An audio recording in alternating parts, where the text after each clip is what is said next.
It's been a couple of weeks since the USRA Cup Series has taken to the track for points racing, but here tonight we are back. The first points race of the new year, and it is going to be at the Daytona International Speedway on the 24-hour road course layout for the first road course race of this USRA season. Good evening, everybody. Thank you for making us a part of your night. My name is Frank Marchese, and in the booth with me is a former driver in this series, the former driver of the 48, Jonathan Leach. John, glad to have you up here in the booth tonight. Always a pleasure to work with you guys and to be here with the USRA guys. But as you said, former driver, I would much rather be in the booth. These guys are very quick and just a touch out of my league, so kudos to these guys. But real excited to watch a road course racing, or call the road course race with you tonight.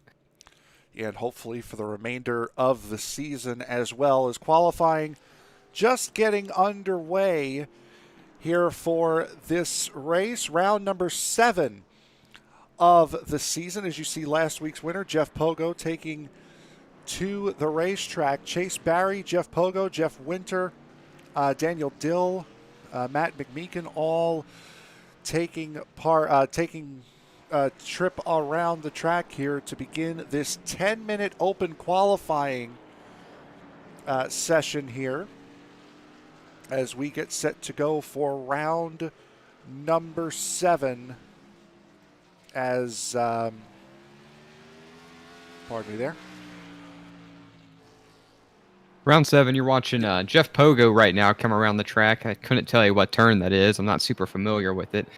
But, and now let's touch on something else. Open qualifying. I think this is, I don't remember doing any open qualifying running around, so that might be a change just for today's road course, or tonight's road course. A little extra practice, I'd imagine. Yeah, get these things done a little bit quicker as well. So it'll be a 10-minute open qualifying session. But before we get too deep into what is going on, let's take a quick look at our race info screen here for tonight's race. As you can see, they are running the standard 24-hour layout for Daytona. No stupid chicane coming out of turn 4. Thank God. Certainly. With Pogo taking the win last week, he became the 6th unique winner in 6 races so far this season. Evan Pienta, who was the fastest driver in practice, holding on to about as slim a points lead as you could possibly get, just 1 point over Randy Bechtel coming into tonight's race. Now that is pretty close. 1 point separating those two guys. I believe it starts spreading out further back down the line. But road courses, and especially in iRacing, are just like super speedways. A lot can change. There can be some really big movers and people that come forward and go backwards. So we're just gonna have to pay close attention to everybody, like you and I were talking about. Let's not count our chickens that it's gonna be perfect for everybody too early. But we'll see how this goes, and we're going to see who's the road course specialist and who's just an oval driver. Yeah, and you're seeing on track right now the number 16. There is your points leader, Evan Pienta, 7.5 tenths clear of the rest of the field during practice. So going back to North Wilkesboro earlier on this season, that was a complete runaway for the driver of the 16. That looks as though, barring any mistakes, this could be a very similar looking night. Yeah, very possible. I'm following. I hope you're showing. Are you showing the Twisted T? Yes, I am. Game as well. Yeah, I guess he's going to try to do like that meme to the rest of the field tonight with that 7/10 lead. That was the best marketing that they could have ever had right there, was with that. Oh my God, it is. I'm gonna have to go buy some. As he makes his way into the standard 24-hour chicane on the back straightaway. As still waiting for times to come in. I believe Daniel Dill is going to be the first one to come in and set a time. There it is. Your benchmark time is a 151.37. And nope, Chase Barry in that number 11 car coming away with the pole right now. But it's Randy Bechtel who is showing purple times in the 29. Right on. Now Chase Berry, 148.34, and Randy Bechtel comes in now, and that's a Big slide. 148.14. And Ooh. just, yeah, there you go. Just take it right through the take it right through the chain link fence. Might as well. Here is Eric Holly coming around, about to complete his first lap. Now, with the nature of this track being so big, you're only going to get about 2 laps or so, maybe 3 if you're lucky, here in this qualifying session. So you really have to make every lap count. Yeah, you're absolutely right. And one hiccup's going to kill your lap here, and I mean a couple hiccups on your hot lap isn't going to do you any good either. You'll run out of time. And we're seeing lap times in the 148.3, 148.4, 150. So say 2 minutes a lap, maybe 3 laps, 4 if you're perfect. Could possibly be. And there's you're looking at the number 30 right now of Jeff Winter. He has Chase Barry right behind him, still waiting. Evan Pienta actually has set a time. That has put Pienta in the 3rd position on the timing and scoring pylon. As looking at these guys coming through, Daniel Dill, Jeff Winter, Chase Barry, I believe, has fallen off the back end of these guys. Jeff Winter, 1.8 seconds off of where he was previously on his last lap, so he must have made a mistake, and he certainly makes one on exit there. Yeah, he absolutely did. And we didn't touch on Evan Pienta's time. He has a 148.39, which is about what everybody else is running. So maybe he just had an outstanding lap in practice, but I would just go ahead and keep an eye out for him. He was much faster in practice, but he's running comparable qualifying lap times right now. And it seems like drivers 1st through 12th have all laid down a lap, and that's between 148.14 and a 156 even. So it seems like there might be some drivers opting not to participate, as we are watching Jeff Pogo on track right now. Yep, Pogo just about to set his first official time, and that will bolt him up into the 6th position with just under 3 minutes to go here in this qualifying session. Eric Holly has now set a lap as well. Thomas Ogle, there you see him sliding through that kink before the second hairpin, which in a GT car or a prototype or an LMP, that is just a kink. For these cars, that's a pretty significant turn. It really is. And, you know, one thing I'm excited for, and I hope iRacing is going to be up to date with it quickly, is the new cars coming out for NASCAR. They're going to go to a independent rear suspension. I think that's really going to help out the road course racing across the board here in iRacing as well. So I just hope and a prayer that they'll be ready for that when it comes out. It might make me a better road course racer myself. And right now I'm definitely just an oval guy. Yeah, and especially with all the road courses that are going to be on the NASCAR schedule next year, including this one, as you see Thomas Ogle kind of jump the back end of that chicane there on the back straightaway. Luke Lafaro just about to complete his first lap, and does. That will move Lafaro, who must have had an off somewhere, so this is going to be his only chance at a lap, and that's a big lockup. And Oof. That's Luke Lafaro's qualifying session over. Yeah, that's unfortunate. As we're looking now at Chase Barry, currently sitting in that 2nd position, just 2/10 off. Let's take a ride on board with the driver of the number 11. You can just see how much these guys are having to work and how much they're having to slow down just to get through these corners. Really can't put the power down, but he's got 2 purple sectors here at the beginning of this lap.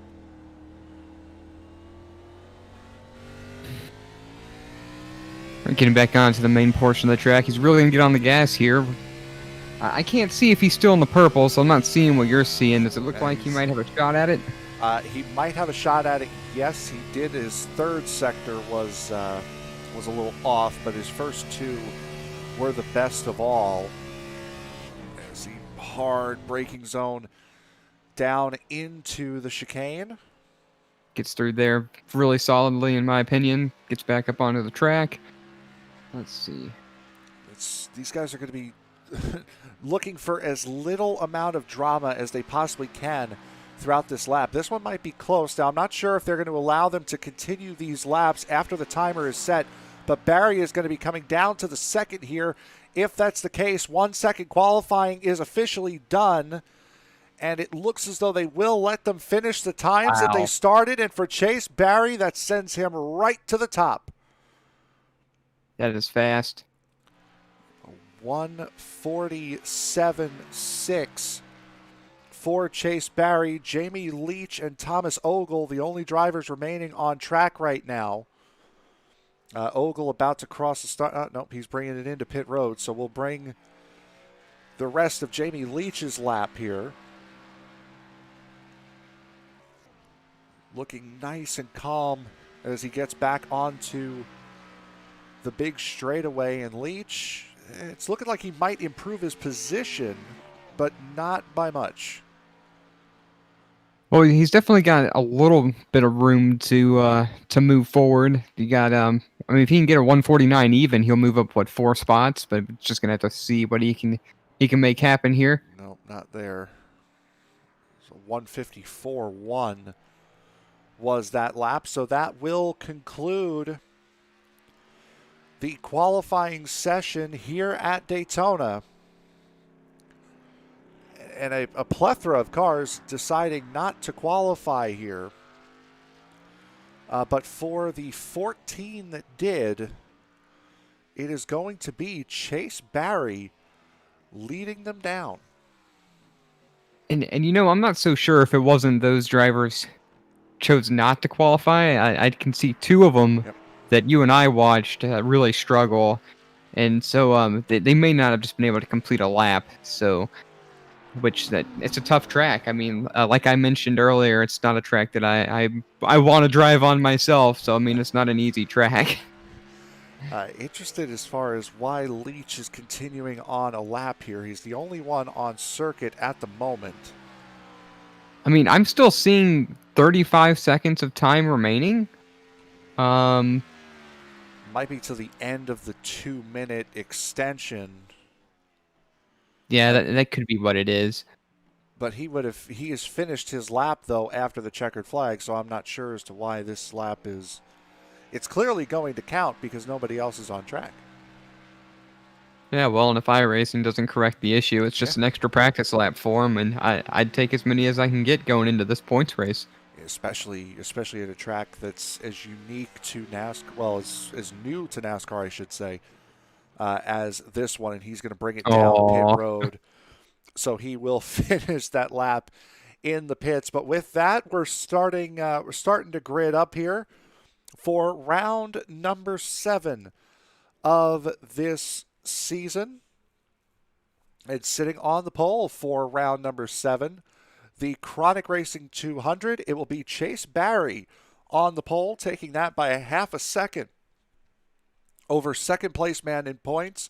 Randy Bechtel, Evan Pienta, the one he's trying to catch, will be starting in third. Stephen Holmes rounds out row 2. Jeff Chandler and Jeff Pogo make up row 3. Row 4 will be Ryan Jones and Jeff Winter. Row 5 going to Aaron Diefler and Jamie Leach, with row 6 going to Daniel Dill and Eric Holly. Mike Mock and Matt McMeekin. Wow, those are tongue twisters for me right off the bat. They're going to be 13th and 14th. Coming to starting 15th, you're going to have Troy Turgensen, and 16th will be Chris Brown. Justin Winters, 17th. Thomas Ogle will be starting 18th. Then Zach Callaway, Luke LaFaro, 19th, 20th. Rounding out our drivers will be Tommy Cannon starting in the 21st position. So that will round out the 21 car field here tonight. And as you can see on screen, Torgerson, Brown, Winter, Ogle, Callaway, LaFaro, and Cannon either not taking qualifying or not able to put down a successful lap in the qualifying session. So waiting for the pace car to pick up this field here so we can start. We're about 10 seconds away or so from that. A 50-lap race here tonight. We have a couple of sponsors we want to get to right off the bat here. Network sponsors. DiecastNuts.com. Diecast Nuts is a community site for people who love diecast, whether you want to post your collection, view other members' collections, or buy or trade to add to your collection. DiecastNuts.com is the #1 place to go. Other automotive memorabilia is available as well at diecastnuts.com. As we'll pick up the field. Oh, I guess it was a standing start. I thought they were doing a pace lap. My apologies. Oh boy. Oh my goodness. I thought this was a standing start. I did not realize it was a standing start. So off to the lead now we go. Well, that would have been nice to know. As Chase Barry. I had no idea. As Chase Barry leads going down into the second chicane. As Evan Pienta's looking on his inside. However, Chase Berry's going to have the preferred lane coming into the next turn. Side by side. And Pienta trying to hold it on that outside lane. We will show you the start of this race here once we sort of get leveled out here. As Barry and Pienta going through NASCAR 2, or going through the oval turn 2. And there's Stephen Holmes right there, right behind these guys, just in case a mistake is made. And there was a big gap created. And again, we will show you the start.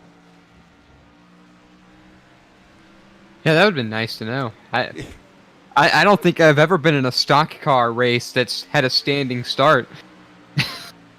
Yeah, no, that was very off-putting. I do apologize for missing the start, but we will get a look at the race start. But it'll be Chase Barry that is leading them into turn 1 for the first time at speed. A big, heavy braking zone going into turn 1. Barry holding the lead as we go back now and take a look at the start of this race. Trying to get a better view here of the start. You see these guys kind of staggered. Some of them are out, and boy, Bechtel got an awful standing start in that 29, falling right down. And you're seeing gaps in the line, or at least you saw some gaps in the line right from the very beginning. Those are guys that decided to start from the pit lane a little bit further back. Everyone seemed to have made it through, just incredibly staggered on the race start. Wow. I tell you what, this is probably new for most of these guys. If they don't do any, a GT style racing, I wouldn't have been ready for it. I'd probably be spinning the tires. But as you see right here, you've still got the battle for the leads. Chase Barry, Evan Pienta, Stephen Holmes is in the picture. Ryan Jones is trying to creep in. But, wow, you've already got people 5 to 21 seconds back in a lap. Yeah, you're seeing guys that will get you properly combobulated here. As Barry still leading this race, Evan Pienta behind him, Stephen Holmes right there in the third position in the number 9. It is Randy Jones in the number 91 in the fourth position, and behind him, here's Randy Bechtel trying to make up some of that ground he lost, but it's going to be Pogo going to his inside, going into the hard braking zone in turn 1, coming out of the tri-oval, and Pogo rather academic there. Yeah, it really was. That was a good pass. Randy Bechtel didn't fight it too hard. He didn't have the preferred line. That could have just caused issues right there. He's just going to fall right in place and then continue to ride around and wait for a mistake. Thomas Ogle passing Mike Mock in the back there, or March, pardon me. As you see these guys just clipping that grass going into this first hairpin.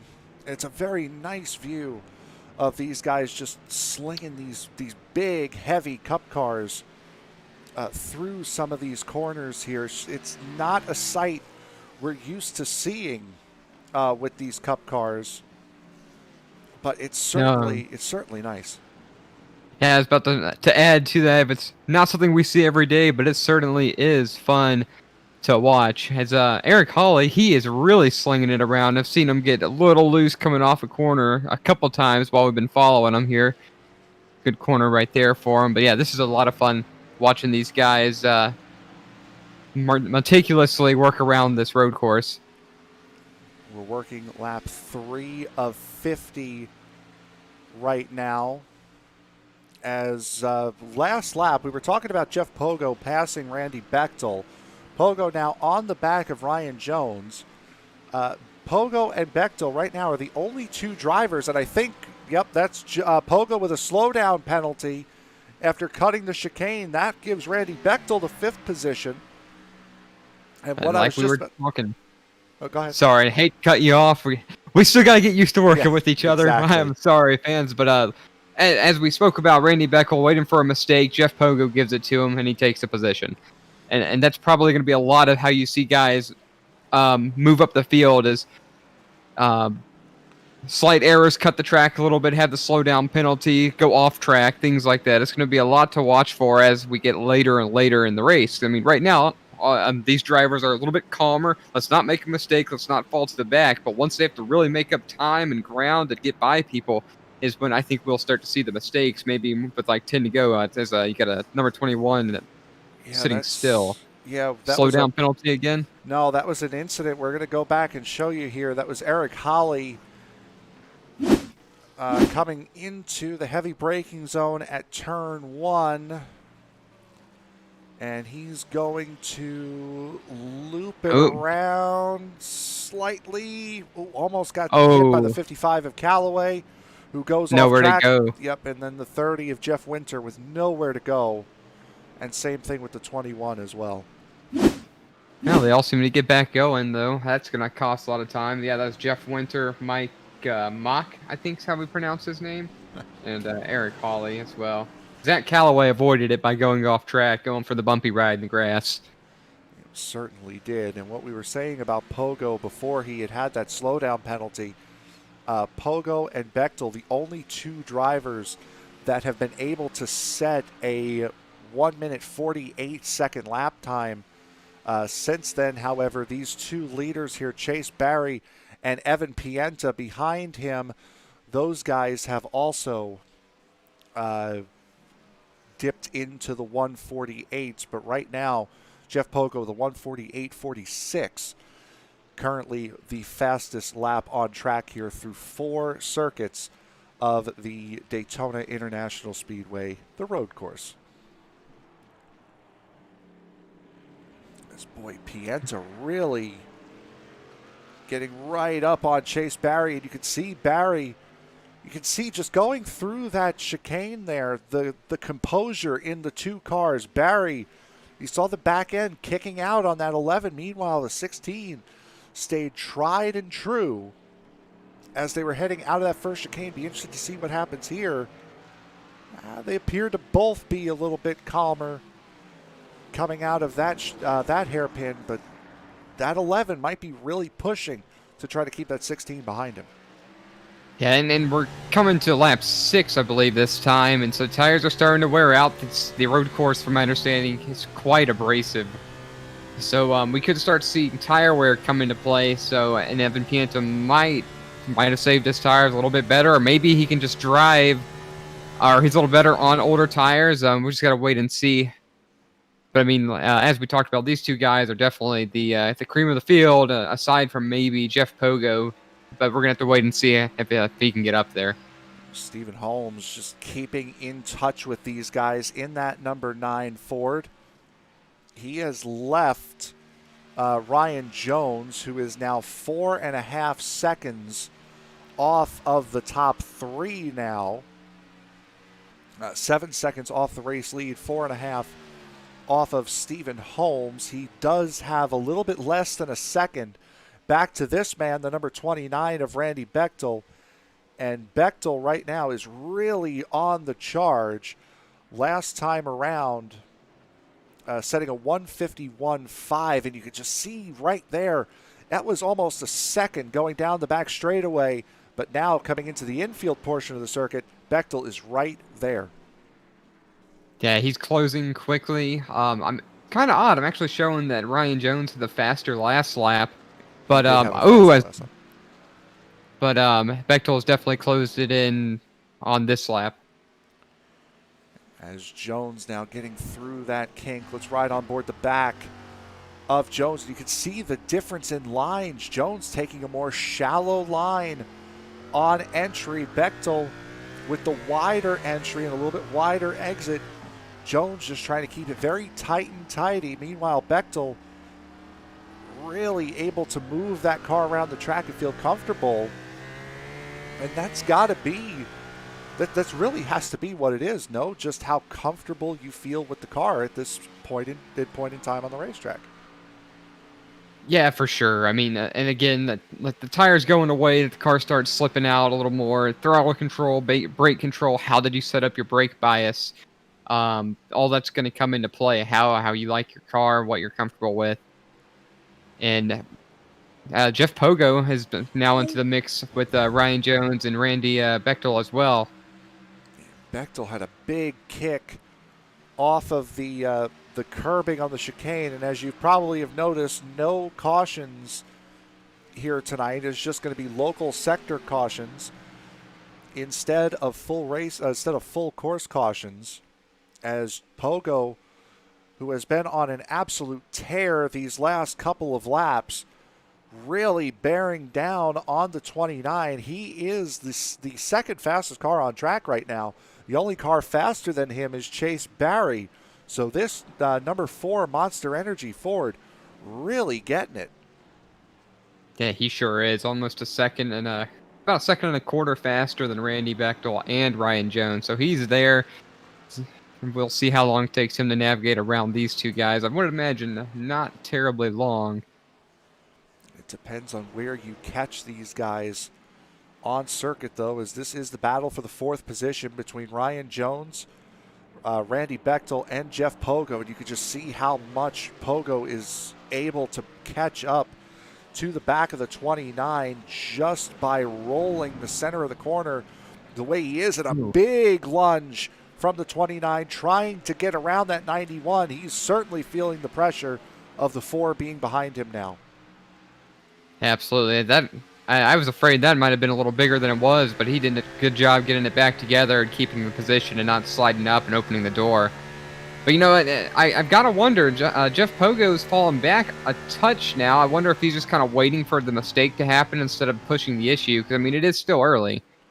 That has to be what it is, especially with how aggressive the 29 just went back onto the NASCAR track. As here they go. Yep, got a big run coming out of that chicane, and here he comes. Let's see here. Jeff Pogo clears him. Yep. Pogo will make that pass heading into the tri-oval, so that will put Jeff Pogo up to the 5th position. Last week's winner looking to become the first duplicate winner here this season. And Bechtel really throws it in on the outside lane. Tire smoke as the 91 locks up in front of these two. And a big slide from Ryan Jones. Yeah, and another slide, and that's going to open the door, and Jeff Pogo is going to take 4th position away from both of these drivers. And Bechtel is able to take that position as well, as Jones just had a horrific first couple of corners here. And Pogo doing a little bit of a dance. Bechtel as well coming out of the first hairpin, and we will show you that pass one more time as these guys both went diving right in to turn 1, and you can see the 91, that left front locked all the way up. Completely locked up. That's gonna hurt them tires. Then he gets into the sand right there. It became pretty academic after that point, as there's the 29 of Bechtel, already a half a second behind Jeff Pogo, and you can see how much Ryan Jones was holding those guys up. They've already left him by about a second and a half behind the 29 now. Yeah, well, I mean, it's that, or he might have really burnt that left front tire up, and he's going to start to feel it here pretty quick. Because I mean, it was straight locked up. I mean, it was not moving at all, and going not in the direction that tires go in. So, Certainly not. As battle for the lead here starting to heat up just a little bit. Evan Pienta still holding station right on the back bumper of Chase Barry, and this brings up the question for me. We said almost 3/4 of a second clear was Pienta in practice. He has to be just holding station behind the 11, trying to save those tires at this point, because Barry really wasn't there during practice. you might be right, as we're actually seeing Chase Berry look a little uncomfortable in that car as Evan Pienta's right on his rear bumper. Yep, there they go. That's the pass for the lead right there. As Barry, the back end of that number 11, getting really unsettled. And just able to hold on, though, as the outside turns to the inside. But Pienta's going to try to cross him over, heading back to NASCAR 1. He's going to have the inside line, and Barry with a big slide. There's the pass for the lead done. Pienta to the point for the first time tonight. Absolutely, and that was I want to say that was textbook. That was outstanding. He had to set him up 3-4 corners back, and he made it in. Had a little bit of help from the wiggles from the number 11 of Chase Berry, but he made it work himself. But back to what we were talking about, I almost wonder if Pienta just blew the back end of the chicane. Yeah, and then go ahead and put Chase Berry back to the lead. Do you think that's going to give him a slowdown? I think it might have done. As we look now, the speeds are they're still pretty there. much similar. But you know, Art, I want to try to get my point out real quick. Maybe Pienta's not pushing the car the same way he was in practice, because you can't afford to make the mistakes trying to push the car in the race that you can in practice, and maybe that's why we haven't seen that same time, as he's getting right back on the bumper and Chase Berry again. Yep, caught right back up. We'll catch you up on a couple of incidents that have happened over the course of these last couple of laps. Once we sort of simmer down here in this battle for the lead, as Pienta's still right on the back bumper of the 11 Chase Barry. You can just see how much these guys are fighting these cars as they come through a big let off. You could take that flat in a GT car. Here, though, you certainly cannot. A big, wide, arcing entry for the 11 allows that 16 to jump right back up, and a big slide from Barry. Yeah, Chase Berry is very uncomfortable with this car right now, or maybe it's that he's uncomfortable because he's got to push it so hard to try to stay in front of Evan Pienta right now. And it definitely doesn't seem like Evan is as uncomfortable in the car, but you can see him starting to get some wiggles and fighting the steering wheel as well. He certainly is, as we're almost a fifth of the way home. We're working on lap 10 of 50 as this battle for the lead has simmered down here. We're going to take you all the way back to lap 6 here. In a second we will. Yep. All right, we'll take you all the way back to lap 6 here. This is Matt McMeekin and Chris Brown. McMeekin in the Jack Daniels number 14, Brown in his number 1, and just too hot going in. And Brown, fortunately, no contact. Yeah, for Brown and the 33, they both were able to stay off of him, no damage. Quite the slowdown, but no damage. So that's fortunate for those guys. This is Brown a lap later. Same spot as last. Just too much rear brake. Loops it around. And then a little bit later in the lap, Matt McMeekin coming back onto the NASCAR track. Too much gas, and around he goes. Yep, that right there goes to show that these tires are really, that's a really weird way to get back on track. This is Troy Torgerson on lap 9. I'm thinking, yep, too much power too soon. And Yeah, Jeff Winter a little bit later in the lap as well. Here he comes back on. So we're sharing ends of the racetrack here where we're making mistakes. He just blows this one, and that ooh. one's not the same mistake we just saw. No, and it wasn't. And I was expecting to see the same thing, but instead he just kind of plows that tire barrier, loses a hood. As you see, a big slide from the 98, Troy Turgeson right there. It's Troy Torgerson However, heading through that second hairpin now. As Chase Barry still continuing to lead this race, and Stephen Holmes in that number 9 still just hanging around, not really putting himself in too much danger, but he is able to keep up with these leaders as it would appear at will. So when he wants to start pushing that number 9, I think he probably can push that number 9 to a top spot. yeah, he very well could. And I mean, I'm also a firm believer at this track that if you just get through the race and not make any mistakes, you don't have to be the fastest driver. I mean, you can't be a slow driver, but where he's sitting, if he just doesn't make any mistakes, I would be feeling pretty good about where he is and let the two guys in front of him continuously battle it out as you see Evan Pienta closing once again on Chase Berry.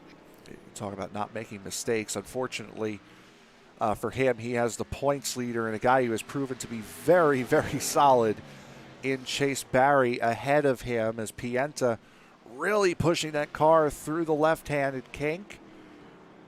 Now through the second hairpin just prior to getting back onto the oval here at Daytona. Barry lost the lead for a fleeting second. But after that mistake by Pienta going through the second half of the chicane, it's been all Chase Barry once again. Yeah, I mean, it like I said, a fleeting second. And then the only real error we've seen from Evan Pienta all night after he passed him, and then he allowed Chase Berry to get back around him on the outside. And the field's starting to spread out. See two cars, Ryan Jones and Aaron Daffler. That might be a battle to look forward to, aside from Chase Berry and Evan Pienta. As the 91 of Ryan Jones currently occupying the 6th position as they head down the back straightaway. Everyone else pretty well separated. This and the battle for the lead are the two closest battles that we have running on track right now. Chris Brown's night has gone from bad to worse here. I think he's going to lock up going into 1 here. Or he's going to loop it going out of 1. I think that was a little mix of both, to be honest. Oh, okay. Yeah, just flick it at this point. May as well light those rears up as well. As we work lap 13 of 50 here at Daytona. Still, this is the battle raging for the 6th position here between Ryan Jones and Aaron Diefler. Diefler in the 41, Jones in the 91. A little bit of a slide in that heavy braking zone, and we really cannot be all that far away from pit stops at this point. No, I was thinking that myself. We've got to be getting close, at least on tires. I mean, some of these guys are really fighting their cars, and I would assume once they start coming in, we'll see other people, maybe aside from the top 3, start making their way. And I want to touch on this battle for 6 right now. Number 41, Aaron Daffler, he was about a second faster than Ryan Jones last time by, but as we've seen, you can catch somebody quickly, but then getting around them is a different story. Especially on a road course in these big, heavy cars. As, again, working lap 13 here at Daytona. Chase Barry now coming under significant pressure out of the chicane from Evan Pienta. I'm sorry. Evan Pienta was gone there for a second. As Pienta now is going to let him go going into turn 1. May try to outbrake him here. Nope, holds that outside line. They both do. And a little bit wider for Pienta. Maybe can stick that nose on the outside. Possibly try to cross him over. Yeah, I was gonna say, I think he's trying to set up for that turn right there, but he just wasn't quite there. Here comes another big dive going into the first of the two hairpins and a slide by the 11 on the way out. As you can tell, these guys are really having to fight these cars, not just on a track that's not necessarily built for them, but this is hard racing. Here is a little bit of a lag out there from Chase Barry, and that will force Evan Pienta's hand trying to make that pass. And especially with a car blinking, you really do not want to be behind them on a road course.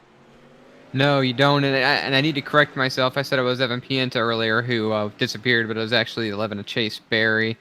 But side by side here on the main portion of the track, Ooh. wow, They're not giving each other any room either. No, they're not. This is what Holmes wants to see. This is unfortunate that Chase Barry is dealing with these network issues. Hopefully it sorts out quickly. And it's going to be Pienta going into the race lead. Will he blow the second half of the chicane this time? Oh, yes, he does again. Yeah, he sure does. However, he's going to retain the lead this time. I was just going to say, it wasn't nearly as big a mistake. He got it loose, though. He kicked that back end out. But Chase Barry. And he's back. Yep. I wonder if he almost kind of just bailed out of that so he didn't cause an incident. And I know these guys have a gentleman's agreement to get out of the way when you start having network issues. And speaking of pit cycles starting, Stephen Holmes has taken it from third position down into the pits. So from what we're seeing right now, pitting, say, lap 15, 30, we're going to see a pit stop with 40, with 5 laps to go. That could really make this race interesting. Yeah, it very well could. I like what Stephen Holmes is doing here. He's going to be the first driver on pit road, and he's coming from third, and he was, what, two and a half seconds back? Yep, roughly. He's going to be maybe 4 seconds faster than Evan Pienta and Chase Barry. That in one lap's going to be a big move, in my opinion. I think that's going to relegate him to the lead if no mistakes are made. Yep, looking at the lap times right now, a 151 was Jeff Pogo's last lap time. Compare that to the best lap time of the race, which also is Jeff Pogo's, a 148.46. So 3 seconds off of what they were running on fresh tires, as I think the 41 has had an issue. He is slow. He is not behind Jones. And there is Holmes on those cold tires making a little bit of a mistake going into the second hairpin just before getting back onto the track as he locks it up again. I'm not sure if he actually locked it up, and he might have hit a little dust there, but I didn't get a good look at it. I mean, we're going to see where this puts him on the track, but my mistake, Jeff Pogo and Randy Bechtel are running the fastest laps on track aside from what Stephen Holmes is going to run here on cold tires, as Evan Pienta's coming into pit road now, Chase Barry behind him. Yep, Jeff Pogo. Yep, coming in as well are the top guys, so they are coming in to cover off that pit stop made by the number, oh my goodness, I blanked. By the number 9 of Stephen Holmes, as now everybody coming in. This is the man who leads this race currently. It is Randy Bechtel in the lead of this race. Barry in, Pienta in, Pogo in, Jones in, LaFaro, Dafler, Chandler in as well. And you gotta assume. I was going to say, you got to assume Randy Bechtel's going to come down this time by. And sorry, I didn't mean to cut you off there. But, no, you're good. And as you were right, that was the battle for the race lead that came out of pit road. So the 9 of Stephen Holmes makes that undercut work. Holmes to effective race lead here, as there are the 2 guys that were in the race lead. So 100% dead accurate, Mr. Leach, the 9 to the point. And he's got to be real careful to get around these other guys are staying out, though, because if he does not get around them quickly, or if he gets collected in anything, it'll be all for naught. But he's got about a 1.2-second lead over Chase Berry and almost 2 over Evan Pienta. So that was a bold move, and it might work out for him as he gets around the 13 of Jamie Leach. There is no relation between him and I. I've actually never talked to the man. But Stephen Holmes is back to the lead. And that's Bechtel with a 22.5-second race lead here. He's coming through NASCAR 3 and 4. As I assume he's coming into pit road this time. Yes, he is. So the 29 gets his bonus point for leading a lap, and he will relinquish the race lead to the man we were just watching. There's the number 9 of Stephen Holmes, and believe you me, the 11 and the 16 certainly took notice of how strong and how powerful the undercut is here on this track. They will be sure not to make that mistake again. Yeah, and and like you were saying, with 5 to go, does that mean somebody comes down with 6 or 7 to go instead of 5? So that might be something to really pay attention to, and as we go forward into this race. I'm getting tongue-tied too, not blinking, but tongue-tied. Seeing this, the three-way battle for the lead, and Barry and Pienta have clearly shown that they have the race pace on Holmes, so that could be another thing where Holmes blinks maybe a little late, and then Barry and Pienta have to try to respond a lap later. You get out far enough ahead, and we saw he did make a couple of mistakes. He was in traffic, speaking of the 9 of Holmes. If he can eliminate those mistakes and come out in clean air, as he makes a big mistake there coming back onto the NASCAR track, if he can get out far enough ahead of these guys, he might be able to steal a win with pit strategy. Yeah, and then I think he's probably the only driver out here that potentially could.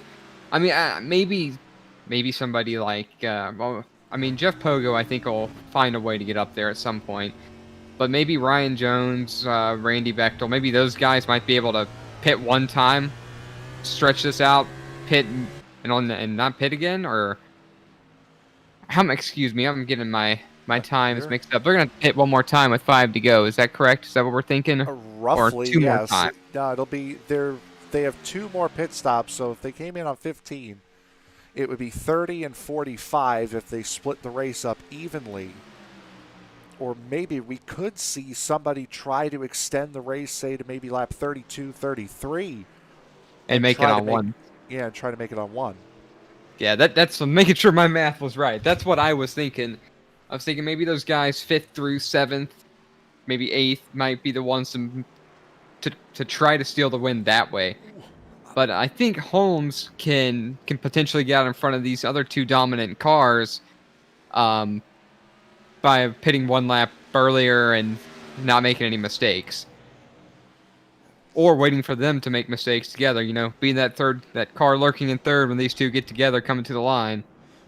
Big lock up there from Chase Barry. You saw the 16 get into the 11 earlier in the lap. This time he tries to take advantage of a lockup, just couldn't. And boy, Pienta is all over the back end of Chase Barry. As look who sets the fastest lap of the race. It's Jeff Chandler in the 33, just at a 1:48.31. But the battle is right here for the race lead, and they are bump drafting as if it was the oval. They absolutely are, and I want to take attention just a little bit farther back to Jeff Pogo. He ran a 1:48.8, so another excellent lap, and he's already closed about a second and a half on the top 3 drivers. So I mean, he's not there now, but I really think he's going to get there by the end of this race. Especially with these guys fighting like that, as Pienta and Barry both making a complete hash of the chicane. Now here comes Barry one more time coming down to the line. And boy, if that was your finish. Chase Barry's got the preferred line coming in here.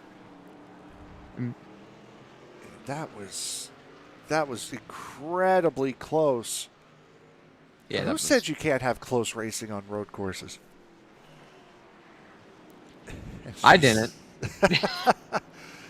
As you see, just a little bit further behind this trio here, Jeff Pogo and Randy Bechtel. You're going to see them flash at the back of your screen there as Pogo and Bechtel, they're battling. Ooh, Bechtel gets a little bit of a slide on coming out of the hairpin as these guys No, really.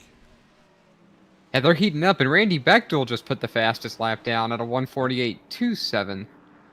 So these guys are really pushing, trying to get back up to the race leaders.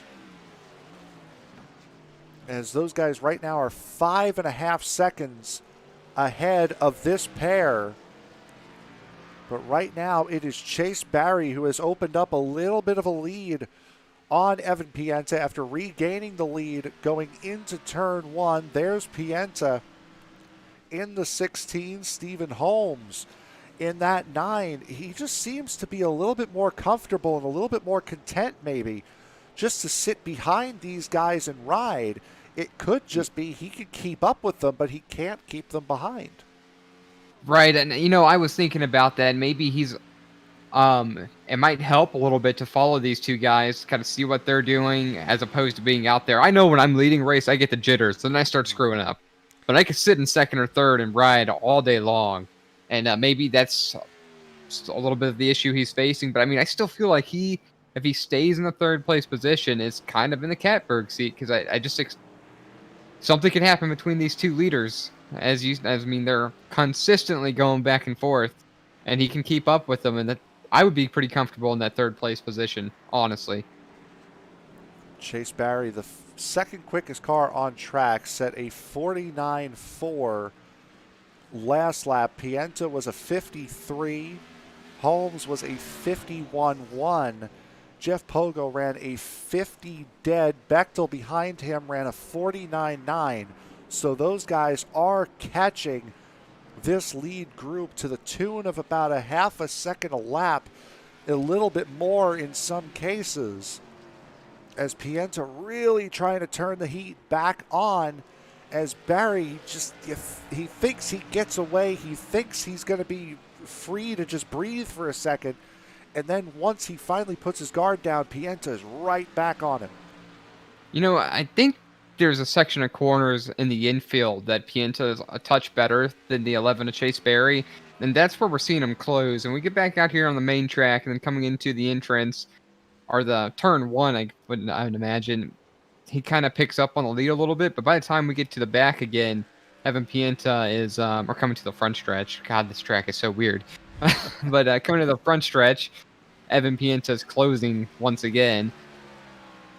It's Pienta lapping Mike Mock. They're in the 21. This was moments ago here. This is Troy Torgerson.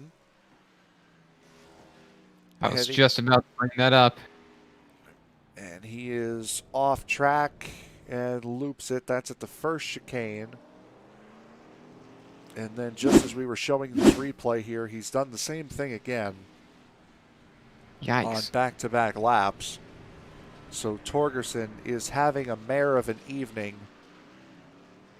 Same with Chris Brown in the number 1. He has not had the greatest of nights either. There he is in that Allison Transmissions number 1 Chevrolet. And Brown also coming in, I believe he was running in the 5th position in point standings. This is going to be a really bad night for him as far as the point standings goes, as he's sitting down in 14th right now. Right, like we were talking about at the beginning of the race, well, before they peekabooed us and we're already racing.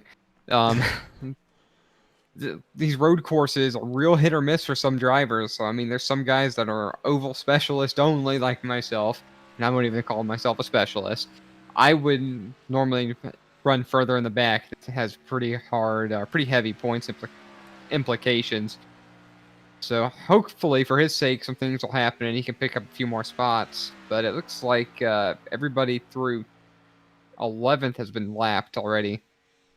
Yeah, that's what we're showing here as well. Here's the man who currently sits 3rd in the point standings. the 23 of Thomas Ogle. He's been caught up in a couple of issues here tonight as well, but currently holding on to a top 10 position, sitting in that 10th position. He has Jamie Leach right in front of him to help give him a couple more points to his credit. But right now, with Alex Huffman not showing up tonight in the 25, this will pretty much help cushion that third place for Thomas Ogle in the point standings.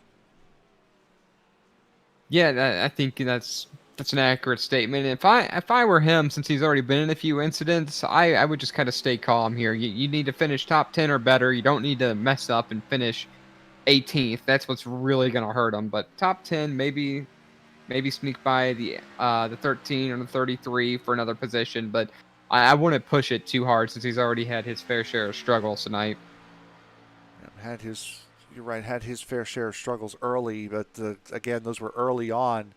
Then the first 7 or 8 laps or so, when they weren't necessarily his fault in the 23, as he still tries to march down and pass that number 13 that you just saw flash in front of the screen. Randy Bechtel still on the comeback trail. They are no longer catching the top 2.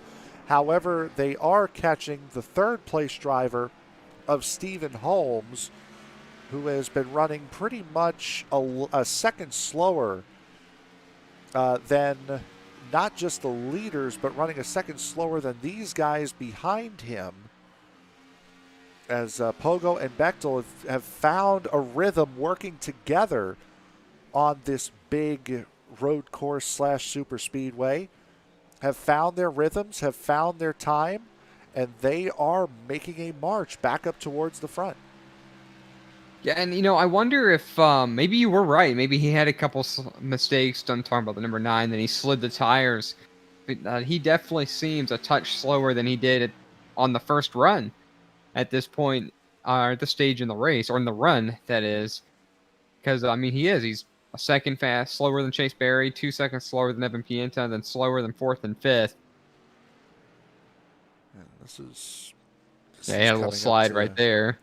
As he's coming up to lap Eric Holly in the number 8 right now. These road courses and the lap times are a little deceptive, because he ran a time that last lap that was very comparable. Oh, as he has a big slide on coming out the back end of that hairpin. That probably about sums up the issues that he's having right now. Maybe he pushed a little too hard, actually, to stay in front of Chase Berry and Evan Pienta earlier, and his tires just fell off real quick. Could be any number of things, but he's definitely starting to struggle a little more than we saw earlier in the race. Certainly might have done. You can see just there at the front of your screen, there is the battle for the race lead between the 11 of Chase Berry and the 16 of Evan Pienta. Again, these guys getting really close to each other. No quarter asked for, certainly no quarter given between these two guys who have been duking it out for the race lead the entire night.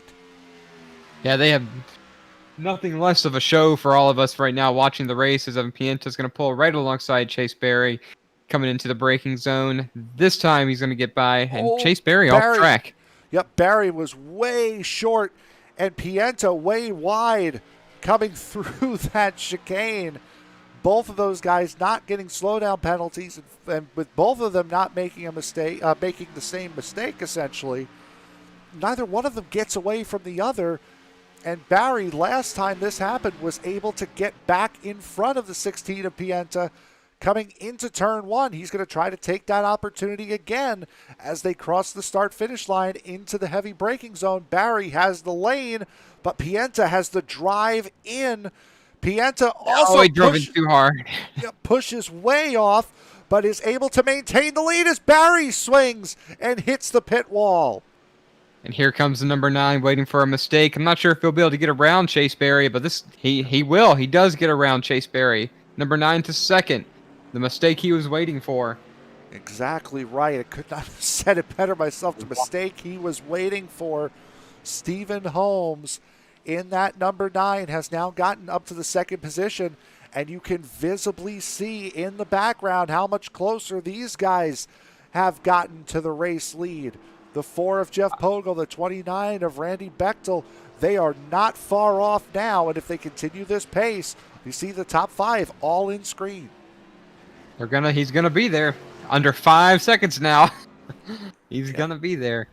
But that battle with Chase Berry and Evan Pienta, going off track like that, and then how they both slid, that might have really hurt their tires right there too. Especially when they're getting hot and sticky, sliding like that is something really that iRacing does a really good job at, is wearing your tires out. So Yes, I'm certainly. certain that's gonna affect them coming from this point on in the run. Yes, that was a big moment here in this race as Pienta now has a 2-second lead over Stephen Holmes, and now the leader of this race can finally breathe. Whether it's Barry or Pienta, there is now a little bit of space and a little bit of room to kind of catch your breath and just settle into a groove. But for Chase Barry, he's going to be seeing red after his mistake. He's going to want to get past Stephen Holmes and get the fight right back to Pienta as quickly as he can. Yeah, I believe you're absolutely right. But like you said, a little bit of breathing room. So we're on lap 25. Now that they can breathe a little bit, time to start thinking about what their pit strategy is going to be. I feel like the top 5 guys, they're set. They're going to have to make this a 2-stop race. But they can try to figure out when's the best time to pit. Do you want to undercut them this time or undercut them next time? And that's what I find super interesting about road course racing, is you got to make the right decision and make the right calls. As you see the 9 just getting a little bit wide, going through that hairpin. Moments ago, this was Tommy Cannon in the 47. Haven't spoken much about Cannon. Boy, he just went way too hot into the back straightaway chicane and completely lost the plot there. And you see, he had the slow. It looked like he had the slowdown penalty. So I really am not sure why or how Evan Pienta and Chase Berry avoided that. And I mean, that would have been heaven for Stephen Holmes. But Yeah. they got away with one. I guess they weren't watching them. It's either that or just how much you cut it or how much time you lose on the cut. That could possibly be it. And that's true too. Maybe it was a second and that just kind of disappears. Zach Calloway and Tommy Cannon are in the pit. You're looking at the leader, Evan Pienta, who takes a 2 3/4 second lead into the second half of this race here, the Kronik Racing 200 here from Daytona on the road course at the Daytona International Speedway. We will take a break and we'll be right back just prior to the pit cycle. You're watching USRA Cup Series action here on ESPN. Don't go away.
ESPN's coverage of the Kronik Racing 200 from the Daytona International Speedway is brought to you by diecastnuts.com. Post your own diecast collection, add or trade to your own in the shop, and see other members' collections at diecastnuts.com.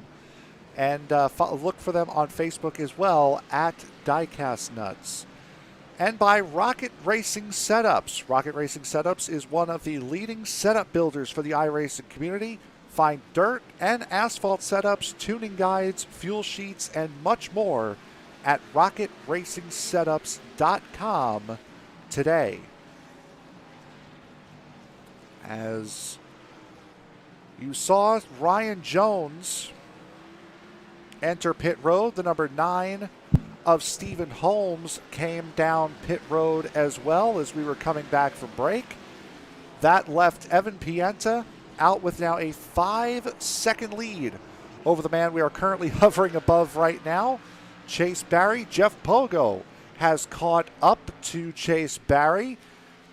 As we take a look back now at Stephen Holmes, he is trying to make that undercut work again. Maybe not to get the lead this time, but to try to bring it back. Yeah, and I'm back here with you now, and I guess I missed a couple things. I missed pit stops happening, but so it looks like Stephen Holmes has already pitted. Try to maybe pick up a couple positions, maybe get back to third here. As Pienta currently leading by 5.5 seconds. Here is the driver of the number 16 as he decides to stay out for another lap. And then here's the battle for second and third between the 11 of Chase Barry and the 4 of Jeff Pogo as they head into turn number 1. 22 laps to go here from the Daytona International Speedway, the road course. That is Tommy Cannon and Zach Calloway battling behind these two. Now, these guys may be a lap down, but they are battling for the 13th position, are these two. And as you can see behind them, Randy Bechtel in the 29 has been left by Jeff Pogo effectively and now finds himself 3.5 seconds off of the man that he was racing quite competitively not all that long ago. Let's see. As pit stops are going to be getting ever closer here for these guys, and for some it might be the money stop. For others, this could be one more chance to get into pit road before the money stop. Here just seconds ago, Chris Brown having a couple more issues. And you know, I wonder if maybe these guys can stretch it on one stop. Yeah, it's going around again, but yeah. I'm not sure. I really should have looked at the fuel cell and what the fuel window was prior to getting up here. That's my fault. But maybe the top 3 can stretch it to lap 35, and then it's a non-issue, and it's a one-stop race. And Stephen Holmes and Ryan Jones are trying to make this a 3-stop race. I mean, and honestly, you don't even have to stretch it to 35. You could try to stretch it to 33, and then you have to do just 12 laps. Then you just have to do 12 laps to the end instead of 18. So, I mean, that's Pogo's another way you can out. split it up. Yep, there is Jeff Pogo coming into pit road. So Pogo's is going to have one more stop here. And if we're looking back a little bit further through the field here, here's Stephen Holmes fighting with Luke Lafaro in the number 20. Stephen Holmes currently sitting right now 35 seconds as Lafaro ducks off into pit road. 35 seconds behind Evan Pienta right now, who sits in the race lead. That would put him back out in front again at the end of the pit cycle. So Stephen Holmes might have just done it again. The problem is he's going to have a good 4 or 5 lap less fresher tires than the guys he would be racing. And around this road course where there's a lot of heavy lateral load on the car, that could really be a problem later on. Maybe so, but it's not going to be that long of a run. And if these guys do have to pit again, which I'm starting to think they may not have to. You seem to be set on that they do. It might work out for him because he'll just hit 4 laps before these guys and take a giant lead out in front of them once again and potentially win the race. And maybe that's what he's going for right now. Could be trying that undercut, as we had mentioned earlier on tonight. Get that undercut, try to see if you can get out as far ahead of those guys as you possibly can, and then just see if you could hold on. Yeah, and I tell you what, as Evan Pienta is coming in now, and I totally cut you off again. You're good. But You're fine. Those 3 guys up front staying out as long as they were really just doing him a favor, especially if they can't make it from the stop right now. But I have a feeling that these guys might have stretched it down to 1 lap left of fuel, just under like a half gallon of gas, and then they might be able to make it to the end from here. Very well. We will find out. Turn on our handy dandy track map here just to see. You can see that number 9 is who we're following right now in the highlighted color. As you see the 16, he's about to pass him right now. There you see him on screen, a visual representation of where they are, and Pienta is going to just get out in front of the number 9. So the 9 fell too far behind during the run and just could not make up the time. He made up a lot of time, don't get me wrong. He was 5.5 seconds back. He's now right on the back bumper of the 16, but not enough to retake the race lead. No, but he got him back up there, so one more undercut might be all he needs.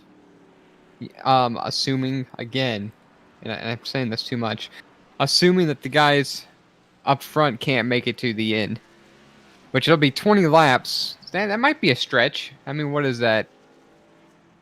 60, 65 miles, 70 miles? Somewhere in that realm. As wow. There you see the race leader, the number 11 of Chase Barry. As you can see where the car numbers are of your favorite driver on screen right now.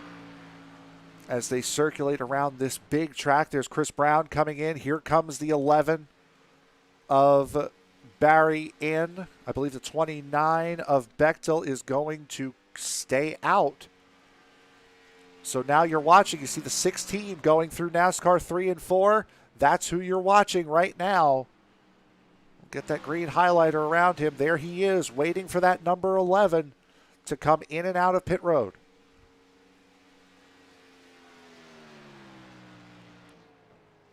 And Pienta is going to be well clear of the 11. So is the 9, and so is the 4 of Jeff Pogo. Those guys are all going to be well Round clear. goes number 9. Oh, there goes Holmes. You're right. That's Stephen unfortunate. Holmes, he might have stalled it too. Yeah, he goes. I definitely heard some trouble trying to get going again. So we'll take a look back at that. Coming into turn 1.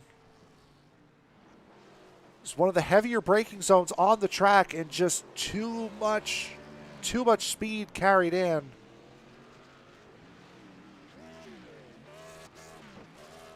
And just you can hear him revving that thing, just trying to get it to kick back over. And while that's happening, you see the 11 of Chase Barry make his way out. And Holmes has had another issue.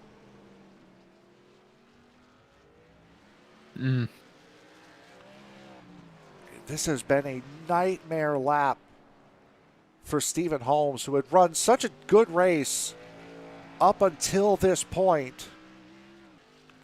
As we'll go and take a look at this incident now, boy, Holmes has just lost the plot completely, and this could be rear tires that are too hot. Or just not enough brakes. Yeah, he might be playing with his brake bias. I do this a lot and sometimes forget about it.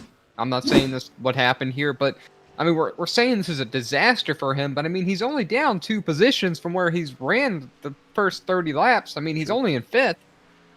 I mean I guess we're just so used to seeing him, Chase Berry, and Evan Pienta this race in the top three that we feel like this is really bad for him. But he's 12 seconds to the good on the number 6 place car of Ryan Jones. So a There, couple mistakes. He may not be able to contend for the win, but he can still bring home a top 5 finish, which is exactly what he needs. there is Ryan Jones riding our logo on the nose of the car. And if you want to see what ESPN has in store for the rest of the week, nothing tomorrow night.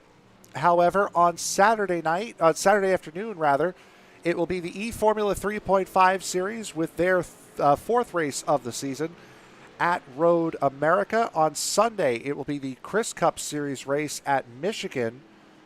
Then Monday off. Tuesday will be the Western States Racing League round 2 of their season, their 44th season. My goodness. At Kansas, and then back here next week with the USRA at Las Vegas. So back to the ovals. Those are the next 4 races coming up here on ESPN.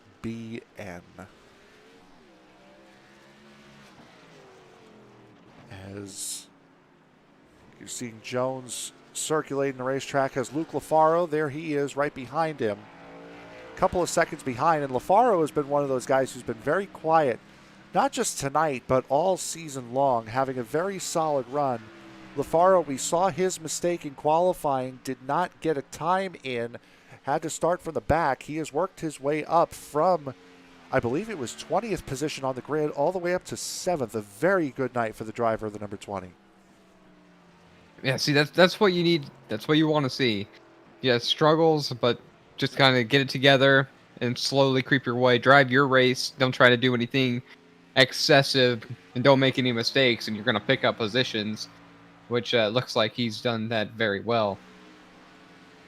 And Luke Lafaro, at least last lap, was able to pick up a 2.5 seconds on Ryan Jones. We'll see what the difference is this time. And I want to point out one thing on potential pit strategy real quick. Randy Bechtel came in last time around, I believe it was, or 2 laps ago on lap 32. And Jamie Leach also came in on 32, so they're going to have the freshest tires on track at this time. And they might be... Now, we said you can come in maybe on lap 32 or 33 and possibly make it the rest of the way on fuel.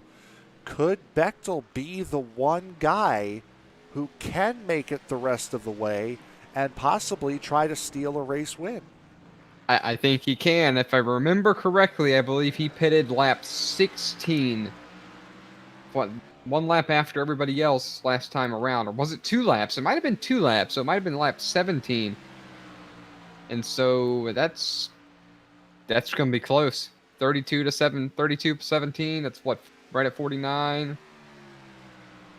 Yeah, that's going to be close, if that's what it is. Yeah, that is really, really close. As I'm trying to think back and see if Bechtel has won a race this year, I think Kansas is coming to mind as a race that he might have won. It was. So Bechtel would be looking to become the first repeat winner of this season. 6 races in, 6 different winners. Bechtel, if he were to make this pit strategy work to where he does not have to pit the rest of the way, it's going to be really close. But he might be able to do it. He would become the first duplicate race winner of season 5. And right on, and he's about half a second a lap faster than the top 3 or the top 2, and then a second faster than Chase Berry in the number 11 car. So he's got fresher tires by a lap or 2 laps. So it's going to be about how much time he can close right now. But he doesn't want to eat up his stuff either, because, you know, honestly, if he can make it, I don't, even on old tires, I don't think these guys taking a splash can catch him, now that I think about it. But maybe. But I don't think so. You can see the pit strategy on screen right now. Of the top 5 drivers, Pienta, Pogo, and Barry, their first pit stops were on lap 15. Bechtel came in on lap 16. And I'm seeing that Ryan Jones and Luke Lafaro have just gone I off think track. so. Yep, there's Luke Lafaro. Yep, and Ryan Jones is behind him. So we'll take a look and see what happened between those two drivers. Racing for position, racing for that 6th position. And right now, boy, Lafaro was able to take it away. Jones trying to fight back and take it back and just drove in. Boy, he just drove right into that second hairpin. It looks like the car just didn't turn for him. Sorry. No, you're good. I was just going to say, fortunately, they both keep it on the asphalt. Yeah, they were able to get going quickly. And hopefully they didn't lose too much time as they're both still 6th and 7th. Randy Bechtel just... Chase Berry's in. Yep, Chase Berry is in, so he is right on the line now. As we said, 15 laps. So Barry, who just came in not that long ago, came in on lap 30, only taking the 5 laps now and deciding to go long, just goes fuel only on his pit stop. So Barry, not taking tires, goes fuel only. He is good to go the rest of the way. Yeah, that's interesting. That makes me really wonder what Bechtel's trying to do here. And right now, Bechtel is 20 seconds ahead of Chase Barry. So unless Bechtel is really just trying to roll this car and nurse it to the final, to the flag, I mean, that's a lot of laps to ask of this car, though. About 20, so 18, 19 laps. He's going to try to ask of this number 29. That's a lot around here. Yeah. I mean, that's 18. Well, yeah, 19 is the last one. Man, it's going to be interesting. I mean, that's clutching it. That's letting it roll. That's Bechtel work. This is a really difficult track to get around in a stock car, and you have to work a lot. As here comes Jeff Pogo in to try to cover off Chase Barry. This is probably going to force the hand of Pienta, in my opinion. Now, Pienta does have that 5.5 second lead. Well, that's assuming one of these two guys decide to take tires. I wonder if they will. No, Pogo does not. Pogo's taking fuel only.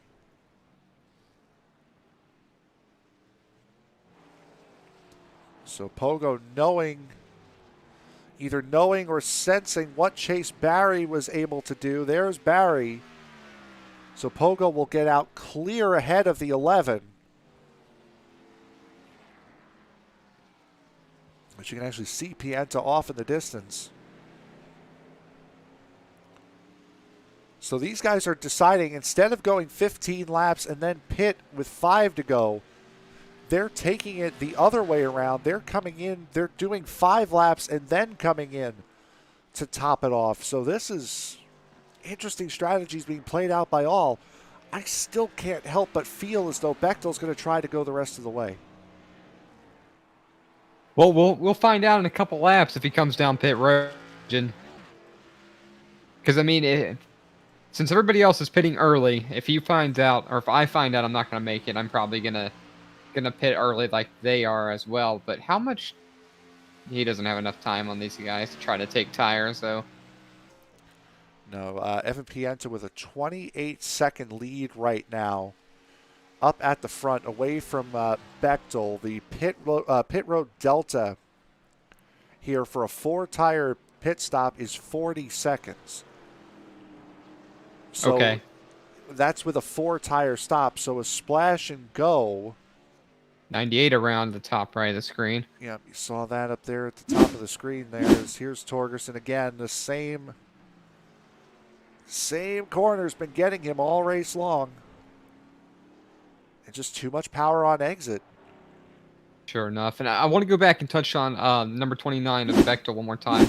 And these guys aren't taking tires, right? So over No. Holmes, he's got like 5-lap fresher tires, 2-lap fresher tires over Pogo and Chase Berry, and a lap fresher on Evan Pienta. And I'm not sure about Pogo. So I mean, maybe it was a tire strategy for him, as we see Holmes coming in now. We knew he couldn't make it. Yeah, no, he But certainly could not make it, as now he's down and away. So right now it's just Bechtel and Pienta that have not come into pit with 13 laps to go. So third, fourth, and I would have to say seventh, because we're not sure about the situation of LaFaro and Jones. I don't think they can make it either. Ryan definitely can. If Steven just pitted, Ryan Jones in the number 91 will have to pit, I imagine. Luke LaFaro in the 29. We've seen Chase Berry and Jeff Pogo pit, so I would assume he has to as well. So it's certain. But maybe, I was going to say, maybe Evan Pienta is going to pit with the 5 to go, like we were talking about earlier. He has the lead to do it. It's just under 30 seconds right now is the lead between first and second. And that right there, he could be trying to build that gap to Bechtel to try to cover off Bechtel if Bechtel were to be able to make it the rest of the way. He's almost there. Yeah, it's going to be close, but I have a feeling now Bechtel's coming in. Okay. Darn, I was hoping to see some pit strategy drama. As if we're not seeing it. Jeff Pogo. True. Okay, we are. But I like that. Is he going to make it? 4 turns to go. As Jeff Pogo takes over the second position. And boy, Pogo has had one heck of a race. Remember, at one point, he was about 10 seconds off of the battle between the top 3. He has now worked his way, not just through pit strategy, but through sheer grunt of that car, has worked his way up into the second position. What a night from Pogo. This is going to be another great finish. Pogo has not finished outside of the top 2 if he were able to keep it on the track here. Pogo hasn't finished outside of the top 2 since Kansas. That's incredible. Yeah, that's incredible. And he's got all right, so now the next question is, if I'm Evan Pienta, now we know he's got a pit. Yes. So do we pit now while you got a 34-second lead, or do you risk letting Pogo catch you? Because he's faster. Yeah, he's a lot faster. Yeah, Pogo is catching by about a second a lap on Evan Pienta right now. Their last time around, Pienta ran a 51.6 as he crosses the line right here. Pogo ran a 50.6. So that 4 is a second quicker than the race leader, and Pienta is really flirting with, am I going to have a big enough lead to cover these guys off when I do decide to pit? Yeah, he's on lap 40. Yeah, this is a tough situation to be in. He has to pit, but do you pit now? Do you pit later? Do you pit now and try to take tires? I mean, if you're trying to take tires, you pit now, so you're faster and you can catch them. But 34 seconds, it's really close. Really close. 33 now. 34, sorry. Ryan Jones and Luke LaFaro has made his pit stop as well. And Chase Barry was the first one to come in. His total time on pit road was 31 seconds, and that was for fuel only. That was also with only 5 laps worth of fuel out of the car. Pienta has been on this set of tires for 10 laps, so theoretically, he's going to have about double the pit stop time, which would put he only... Go ahead, I'm sorry. That would put him right now. He does not have enough time to cover the delta between him and Pogo, so my thought would be, come in now to give yourself the most amount of time to get the spot back. I mean, he's still faster on track, though, and he's only going to need a few laps worth of gas. I don't think it's going to make it that much of a difference as long as he gets the right amount put in. I don't see that making a big difference, but I could be wrong. Unprofessional opinion here. Well, But it's all unprofessional opinions up here. yeah, that's so true. But yeah, so Evan Pienta's still faster. I mean, he's still faster. That's Yeah, Pienta was able to pull out 0.8 of a second that last lap. This time by was another half a second. Both of and those guys in the 51s. yeah, and looking at these times around the track, there's really no battles going on. The battle is this pit strategy between Pogo and Pienta. Yeah, the closest battle that is not a battle for the race lead right now is the 33 of Jeff Chandler fighting Ryan Jones, and he's 2 seconds off the back of the 91, and that's the closest battle we have on track right now, and this is the 33 of Chandler here. As Chris Brown once again, looking down at our timer there, this one of Chris Brown, he's had an absolute mare of a night, and for some it was expected, and as you've mentioned throughout the night, John, is these guys, some of them are not road course guys at all, so this is about just getting out of here with the best points you could possibly get.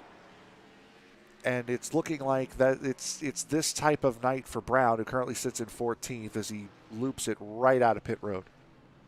Yeah, and that seems to be the spot. That seems to be the trouble spot. People carry a little too much speed, get on the brakes a little bit too hard, and then around the rear end goes. Brown certainly has had his fair share of moments. Surprisingly enough, though, not too many big incidents going into turn one, which is, aside from the chicane, which Brown's about to go through here, is the biggest trouble spot on the racetrack. I didn't even think about that in the race, but I mean, that could be kudos to these guys and how they're racing each other.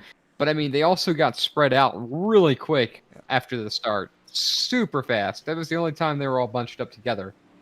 Was right at the start of the race. And again, the start of the race, the guys were spread out to begin with because some guys did elect to start from pit road. From what we're seeing right now, only 4 retirements on the race. Mike Mock in the 21, Aaron Diefler in the 41, Matt McMeekin in the 14, and Justin Winters in the 52. Those are the only retirements, the only 4 retirements on the night so far. Everybody else, Daniel Dill right now here in the 81, this Triumph motorcycle number 81 Ford, is the last car running on track right now in the 17th position. Eric Holly is the next car he's racing for position. About, say a good, 9 seconds up the road. Yeah. And that sounds right. Check on Luke LaFaro. I'm not sure it's going to make a difference for him, but I believe he and Ryan Jones both took tires.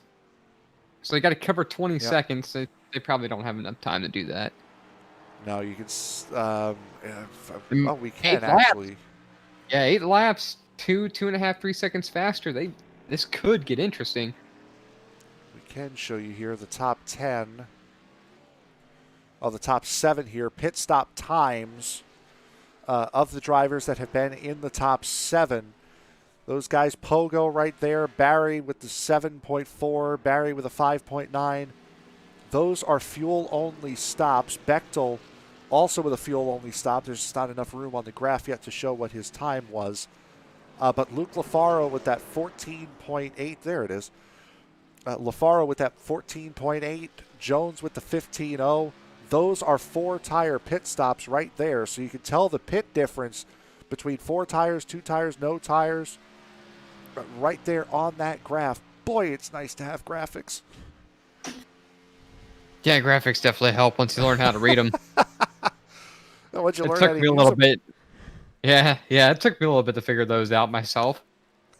But okay, so yeah, this could get very interesting. They could potentially catch Stephen Holmes and Bechtel, I think.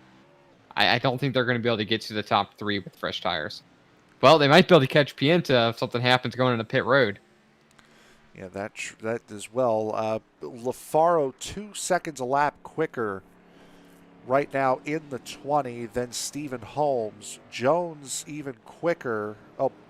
Jones even quicker than LaFaro at the moment. He's catching LaFaro by 1 second a lap. LaFaro catching Holmes by 2. And there's 18 and a half seconds to make up to Stephen Holmes. So yeah, I take back catching the 4th place car, Randy that's Bechtel. close. He can catch Holmes potentially. He's going to have to slip a little bit, and they're going to have to make no mistakes or just tire wear. It's going to have to come into play here, but it's going to be interesting. And as Evan Pienta now has a 35.5 second gap over Pogo at this time. So, I mean, it's starting to look like he's going to try to make that pit stop in the next 2 laps or so if we're doing 5 to go. And he will not have to brim the tank, so he's not going to be sitting there for too long. I would say maybe 5-6 seconds worth of fuel in that number 16. That would put him about 2 or 3 seconds possibly ahead of this man, the driver of the number 4, Jeff Pogo. So Pogo really has to get on the wheel right now. He was a second slower than Pienta that last lap. So Pogo really pushing, trying to get up to Pienta to try to close that gap to the pit delta. He's got second place pretty well wrapped up with Barry 6 seconds behind him as Boyd Torgerson almost took that away from him as Torgerson had a big moment. Darn, I looked down and missed it.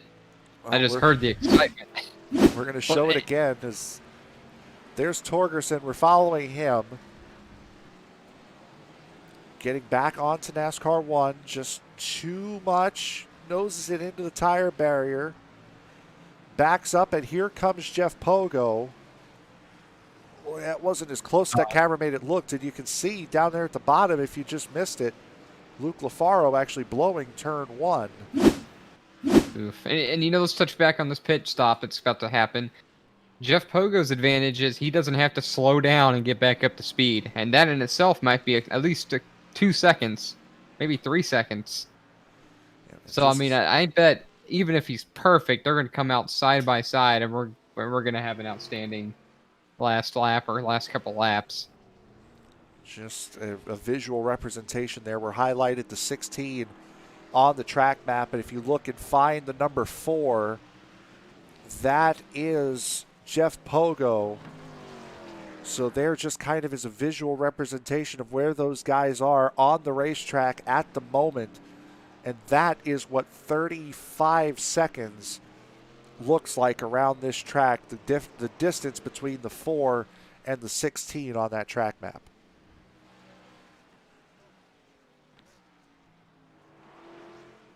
And let's go back to Luke LaFaro. It doesn't look like he's making any headway on Stephen Holmes at all. So it doesn't look like the tires aren't going to pay off. Yeah, he had just made that mistake lighting it up, and you can see those brake rotors glowing red on that number 20. That's right.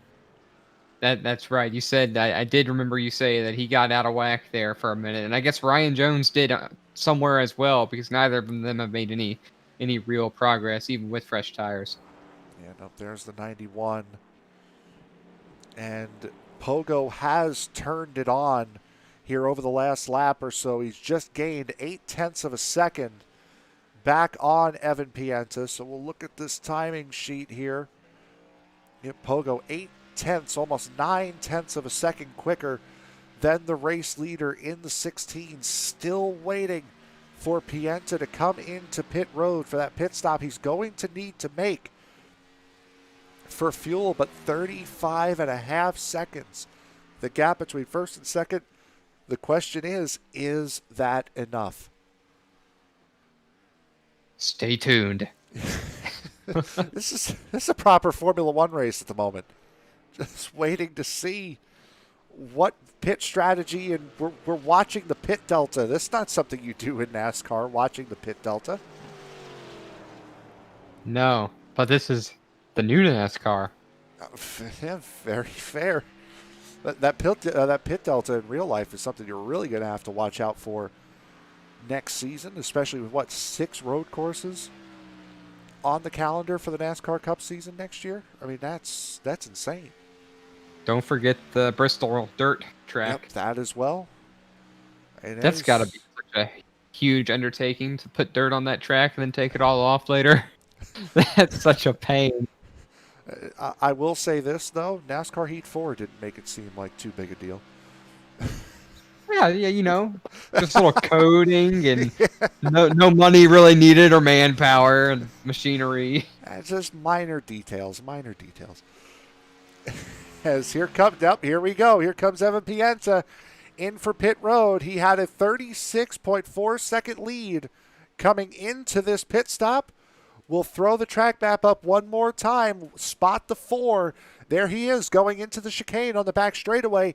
Is this going to be enough of a gap for Pienta to retain the race lead? And for more excitement throwing our timing, Ryan Jones has crashed, Jeff Chandler's crashed, Stephen Holmes, Thomas Ogle, Zach Calloway, Jeff Winter, and Luke Lafaro.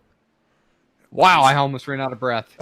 There's that splash of fuel, and you can see just how much Pienta is pushing that number 16 Twisted Tea forward. He's actually hit the pit wall coming out of pit road.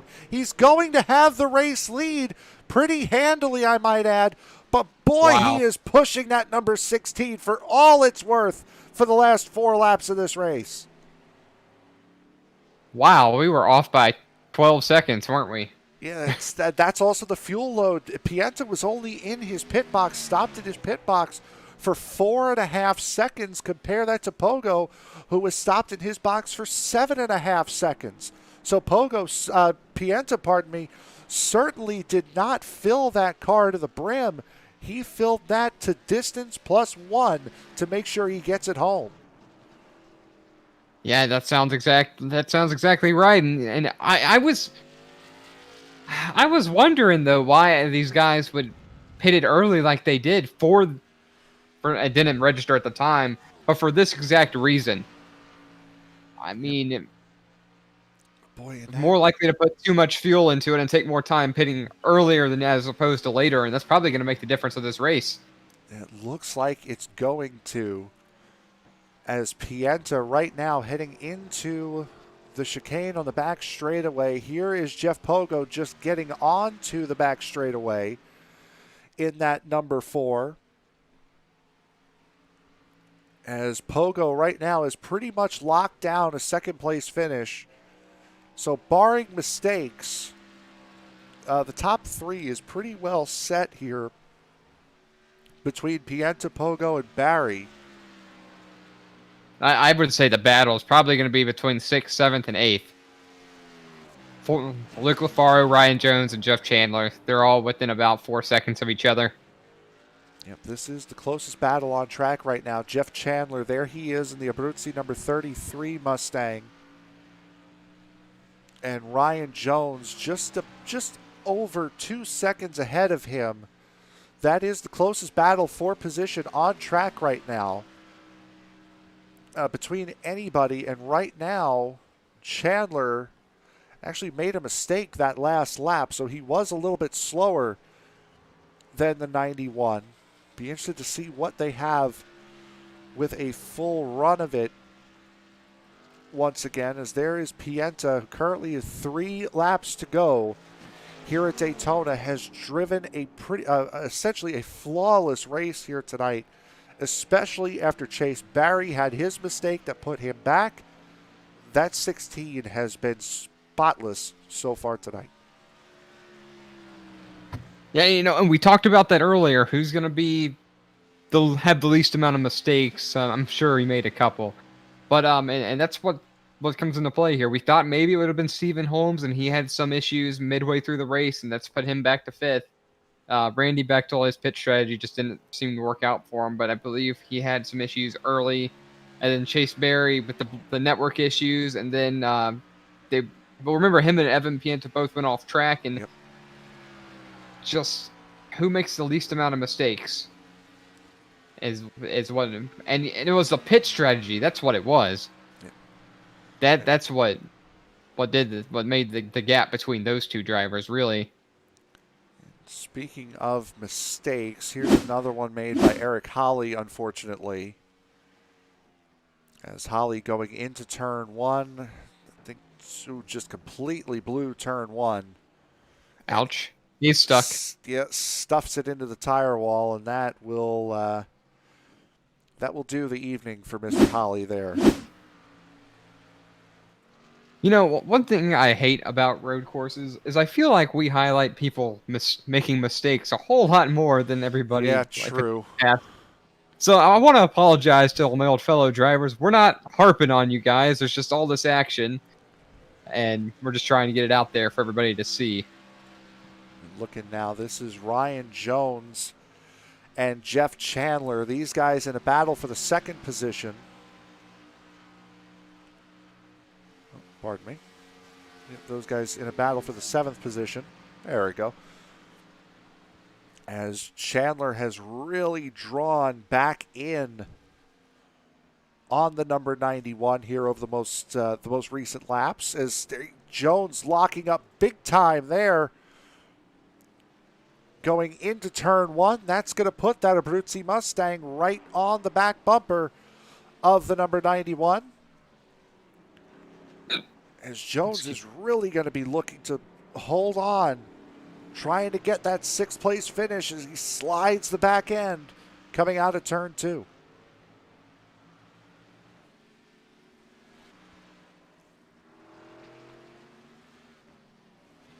Jones now just trying to stay in front of the driver of the 33. Evan Pienta, though, coming into turn one on the final lap here tonight. We just spoke about it. Just an absolutely flawless performance tonight from the 16, especially after the 11 fell off pace. This is the Evan Pienta we thought we would see after what happened in practice. Yeah, I think that's right. We were expecting that Twisted Tea was going to smack the field. And it's so funny. Oh my gosh. Bravo. Oh man. That's freaking Vo. That was great. Yeah. And you know, in the top three, as we were watching the early laps tick off, this is about what we expected. I was thinking Stephen Holmes might have held on a little bit better, but Jeff Pogo was really quick. But remember, he's had to make up all this time. And, you know, and actually think about it. To the beginning of the race, he was 25 seconds down. You know, so he had to overcome a whole lot to even put himself in position to potentially win this race, which he did. And unfortunately, he's going to fall about 14 and a half seconds short. And but again, for Pogo, just thinking the last 4 USRA events, 3 of them points. Darlington's second place finish. Going back to Talladega, that was a win. The charity race was a second place finish. Here tonight, it'll be a second place finish. But the winner here tonight for the second time this season, the first time since North Wilkesboro, Evan Pienta wins the Kronik Racing 200 at Daytona, his second win of the year, and will no doubt extend that points lead going into next week. What a USRA. drive. Yeah, what a drive, what a smackdown, Evan Pienta, race winner. And during that last lap where we were following Evan Pienta, Jeff Chandler in the 33 did manage to get around number 91 of Ryan Jones for 7th place. Oh, and that still isn't official now. Chandler. Yeah, you're right. True. All racetrack. Chandler's got 2 seconds on Jones right now. But this is the battle. Again, this is the battle for the 7th position. The only driver in front of them who has not finished so far is Luke LaFaro in the 20. LaFaro should get the 6th position. As here comes Chandler, he will take over that 7th spot. Ryan Jones coming home in 8th. Thomas Ogle There he is coming home in ninth. But the winner here tonight, and again, if you saw the practice times, 0.8 of a second to the good on the entirety of the field. Evan Pienta just flexing his muscle here on the first road course race of season 5. Hey, you want to know what's funny? I'm Sure. looking at our drivers group chat, and do you want to know how Evan Pienta, race winner, told these guys he was driving this car? As long as I it's bet you PG, imagine. sure. No, you just go take a look. I wish we had that video, but I mean that's not really family friendly. But he posted the video of the guy getting the smackdown, Oh, the there it Twisted is. Tea smackdown. There you go. So Oh, there it's is amazing. your so there is your race winner, Evan Pienta. And we will try to get those guys up here in the booth momentarily, as we are going to be waiting for Evan, Pogo, and Barry to make their way. And just another, just like North Wilkesboro, that was a dominating performance from pillar to post for Pienta. He had to work with Chase Barry for the first half of this race, but the second half, he was uncontested. And boy, did he show a lot of might, did Pienta. Just waiting on these guys now to get into the waiting My, rooms here. I think we're gonna start stealing guys from chat rooms here is what's gonna happen. steal him if we must. Yep. I'm enjoying Twisted Tea spinning all over the place. Steal them as we will. As I believe, John, you are with our race winner. Evan Pienta in the Twisted Tea SmackDown number 16 machine. You were heavily contested early, and then put on, I wouldn't say a clinic for the second half, but were uncontested for the second half of the race. How are you feeling this evening? Oh, I'm feeling great. I had a lot of confidence going into this race. I knew I'd like to do well, but I didn't know how a lot of these guys would be, and some of them did surprise me. So I was definitely liking the challenge that I was facing at the start with Chase. The great battle. Kept kind of swapping positions every time I'd get by him. I'd make a mistake and he'd get by. And then just a couple dives and stuff. I call that hard racing, really. But I give it props. First, I want to say give props to Chase because I know he's been battling some illnesses, and I give props to him for not only running the entire race but running up front. So, Yeah, that changes a lot of what we were watching. No idea that he was dealing with some illnesses, and this is not an easy track to drive. I mean, whether it be in real life or it be virtually. I mean, we're still moving pedals, moving shifters, moving a steering wheel left, right, all over the place. So I mean, not an easy track. So kudos to him. We saw what you put in the group chat about the SmackDown, the Twisted Tea SmackDown, and we've been joking about that a little bit all race. I couldn't help myself, and that seems to be what you've done here. Frank, if you don't have anything for him, we can go ahead and ask him for his shout outs. Yeah, no, this is all you, bud. All right, well then, Evan, tonight's race winner in the number 16 Twisted Tea, we might as well call it Twisted Tea SmackDown for the rest of the season. Do you have anybody you would like to thank, or any special shout outs for anybody before we let you go? my mom, my dad, my aunt, my uncle, the USRA guys for Pogo and Eric for putting this on, you guys for putting the broadcast on, Automatic Handling, and Fanic. All right. Well, we appreciate that. You put on an absolute great show. Enjoy the win. Enjoy the rest of your night, and we'll send you back to celebrate. All right, thank you. All right, so that was your race winner, Evan Pienta. And right now we are going to bring in our second place finisher here this evening, Jeff Pogo. Jeff, this is 4 races, 3 of them being points.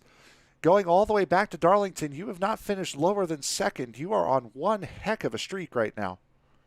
Yeah, I'd like to thank Evan for the little words of encouragement. We were kind of giving each other heck about the points. As soon as he said something about where I was, he sees what he did. And right up through the point standings you have come over this last month. What was this car like tonight? You had a little bit of a slow start, but once the car picked up, you had a lot of time to make up, and you made up a lot of time all the way up to second. Unfortunately, just wasn't enough time, though, to get up to the race lead. Yeah, right off the start, I don't remember if it was lap 1 or 2. Got caught behind a couple guys going into the bus stop in the back, and I guess I jumped the curb too much, had a slow down penalty, so that really hurt me. But lack of grip for sure. Dealing with being sick. I got COVID, so dealing with that. I'm sweating like crazy. My shifter broke the other night, so I'm dealing with paddles instead of my sequential. And it's my first league race in VR, so this is different too. Boy, you really threw everything at it tonight. And that's a situation where if you can make this finish, you can make any finish at this point now. That's no excuse. I don't think I would have ran Evan down. The biggest thing that messed with me was the shifter. Going from a sequential to the paddles really threw me off a little bit. So we made best that we could with it and had a good finish. You certainly did. Going into Las Vegas next week, though, back on the ovals, what are your thoughts going into Las Vegas next week? Looking for another top 5. Yes. And with your run of form lately, I would expect you get it. Anyone you want to thank before we let you go and celebrate your second place finish? Yeah, got to thank my wife. She's got COVID too, and she had to deal with it while I was down here. So trying to stay safe, and just thanks Eric for sticking with the league. He's the one that created this. So we really got to give him all the props. But thanks everybody who showed up tonight. Long race, hard race. A lot of guys don't like this road race and stuff, especially one with this low of grip. So good job to everybody that finished. All right, there is your second place finisher tonight here, Jeff Pogo. Bud, congratulations. Thank you. All right, so that was your second place finisher, Jeff Pogo. We now go to John with our third place finisher tonight, Chase Barry. John, take it away. And Chase Berry, the number 11 driver of the evening, coming home P3 after an incredible battle for the lead for the first half of the race. How are you feeling about P3? And walk us through a little bit of those battles you were having with Evan Pienta early. I feel I have P3. It's like my best finish all year, and finally able to say I get to finish a race. It's actually exciting, and the battles with Evan before, it was difficult, man. I was sweating my butt off the whole. It's like, all right, I just seen him able to drive in so deep, and it was just pissing me off. Like, dang, this dude's driving so deep, and I was able to, scoot away on the exit. I'm like, all right, look up, it's a second. Look down in this corner, boom, he's on my bumper, man. I was like, no. But it was just close battling, and it was fun, and really just giving a show, pretty much. Yeah, no, we enjoyed it from up here. I had a lot of fun watching you guys, and like you mentioned right there, you were away from him, then all of a sudden he was on your bumper. We took notice of that too, mentioned it a few times, and I was thinking, yeah, you were a little bit better on exit and towards the back, the front end of the track. The first 6 turns, I thought you were a little better, and I thought he was a little better than you on the back half. What do you think made the difference between him getting out in front like this? Was it the lap difference on the pit strategy? Was it a hiccup leaving pit road? Is there something that we missed? Because I can only think back to that it was pit strategy, and that's what separated you two.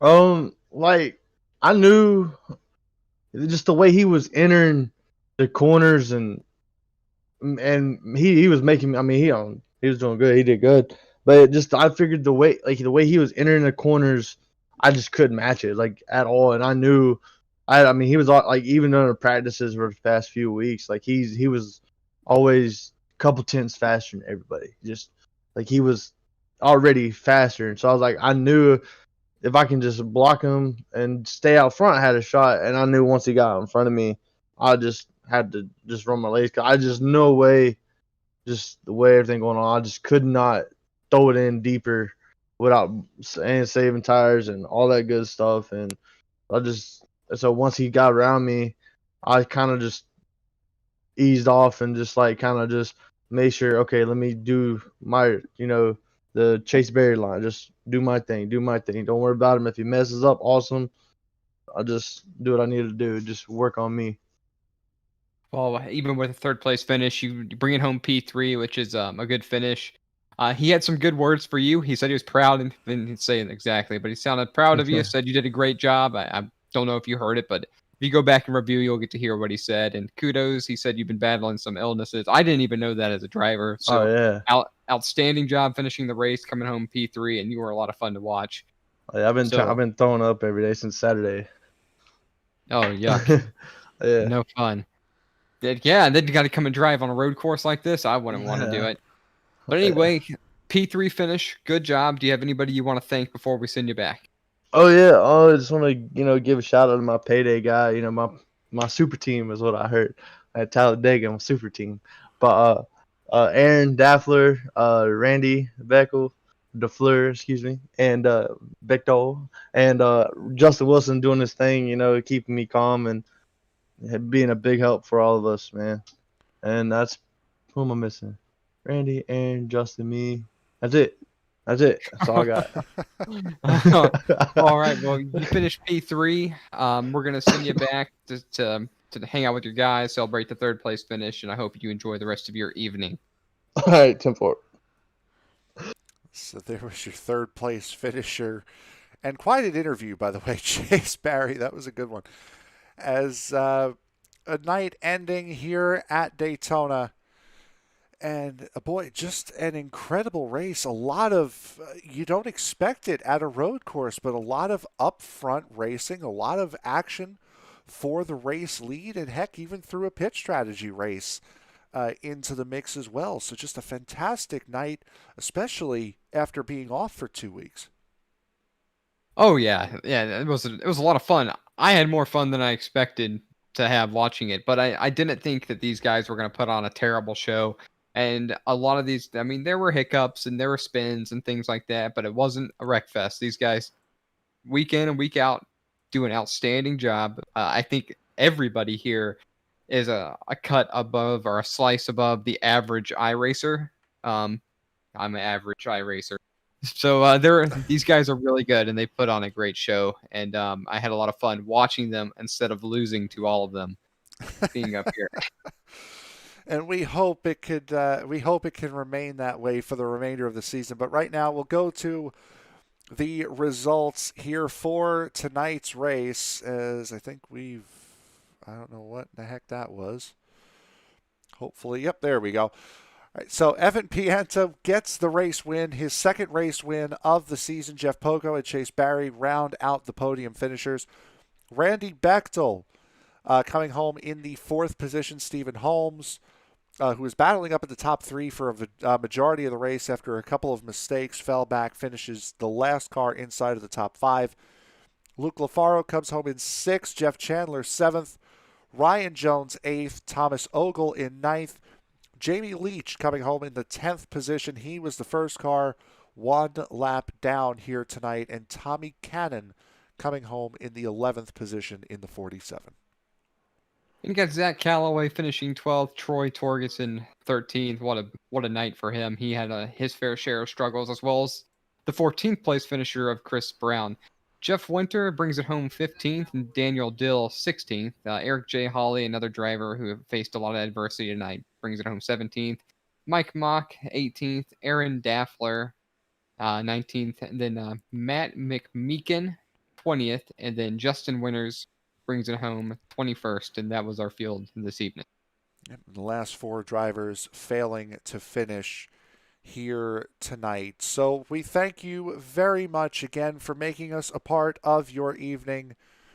We will be back again on Saturday afternoon for the eFormula 3.5 series. I'd like to thank our sponsors tonight, diecastnuts.com and rocketracingsetups.com as well. We'd like to thank all of you for watching here tonight on YouTube, on Facebook, or on the iRacing Live portal. It was another fantastic night, and if you were watching, be sure to like us on Facebook, like the stream, and subscribe to us on YouTube as well. You can go to espnofficial.com. All those links down in the description of this stream on both sides, so you can keep up with anything and everything ESBN. So for my broadcast partner, Jonathan Leach, I am Frank Marchese. Thank you so much for making us a part of your evening. Have a fantastic night.